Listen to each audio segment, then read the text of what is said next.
Kaya siguro nagtaka ka kung paano mo ito gagawin. Napakadali lang gawin ang paglipat ng iyong data mula sa iPhone mo patungo sa Android device mo. Ang kailangan mo lang gawin ay siguraduhin na na-download mo na ang Google Drive application. Madali mong makukuha ang Google Drive mula sa iyong App Store. Kaya may mo itong i-download mula sa App Store at agad na magamit. Kailangan mo lang mag-sign up para sa bagong account o kung meron ka ng Google account, mag-login ka lang sa iyong Drive. Ngayon, ito ang nakakatuwang bahagi. Paano mo naman ililipat ang data na ito mula sa iyong iPhone patungo sa iyong Android? Ngayon, ang kailangan mo lang gawin ay hanapin ang plus icon dito. I-click lang ang plus icon, i-click ang upload file, at pagkatapos, piliin ang photos and videos. At kapag napili mo na ang mga litrato at video na gusto mong i-upload, pumili lang tayo ng random.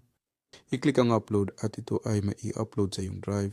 I-click lang ang upload at ang pag-upload ay matatapos halos agad-agad.